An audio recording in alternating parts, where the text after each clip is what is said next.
ቤዛዊና ቅዱስ ቤተክርስቲያን ጠብቃት። ነገሥታትና ለጳጳሳት ቅዱስ ለሆነ ማደሪያ ከወንዝ ጥራት በዚች ቅዱስ ቤተክርስቲያን መጥታችሁ ተሰብስባችሁ የጸለያችሁ የጌታችን የአምላካችን የመድኃኒታችን ኢየሱስ ክርስቶስ ቅዱስ ሥጋውን የበላችሁ ክፉ ደሙን የጠጣችሁ በማወቋም ባለማወቅ የሠራችሁትን በደላችሁን ያስተሰርይላችሁ። ሥጋ መለኮት ስለሚባል ሥጋ የአሸናፊ ልጅ በድንጋሌና በድንጋሌ የምትሆን የማርያም ልጅ ኢየሱስ ክርስቶስ ባለፈው ይቅር ይበላችሁ፣ በሚመጣው ይጠብቃችሁ። ጌታችን አምላካችን መድኃኒታችን ኢየሱስ ክርስቶስ የካህናት አለቃ ኃጢአትን የሚያስተሰርይ ይቅር ባይ አባቶቻችን ለሐዋርያት ሥልጣነ ክህነትን የሰጠ ከልጅነት እስከ እውቀት እስካሁኑ ሰዓት የበላችሁን በደላችሁን ያስተሰርይላችሁ። አባቶቼ፣ ካህናት፣ ወንድሞቼ ዲያቆናት በዚህ ቅዱስ ሥራ የተገኛችሁ ወንዶችም ሴቶችም በየስማቸው ከኃጢአት ከበደል ነፃ ያወጣችሁ ሁኑ። እኔንም እናንተንም ለመንግሥተ ሰማያት የበቃን የተዘጋጀን ያደርገን ዘንድ እግዚኦ መሐረነ ክርስቶስ።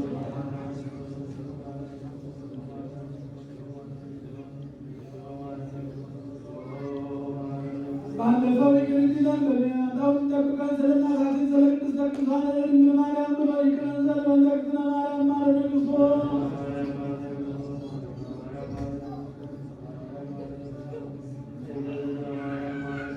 ንስሐን የምትቀበል ኃጢአትንና በደልን ይቅር የምትል ጌታ አምላኬ ፈጣሪ ኢየሱስ ክርስቶስ ሆይ እኔንና በዚህች ቅድስት ቤተክርስቲያን ራሳቸውን ዘንበል አድርገው በፊትህ ደጅ የሚጠኑ የምእመናን ልጆችን የወንዶችንም የሴቶችንም የእኔንም በደል ኃጢአት ይቅር በል። ማይሰራ ኃጢአት እግዚአብሔር ይፍታ። እግዚአብሔር ያሉ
በሰላም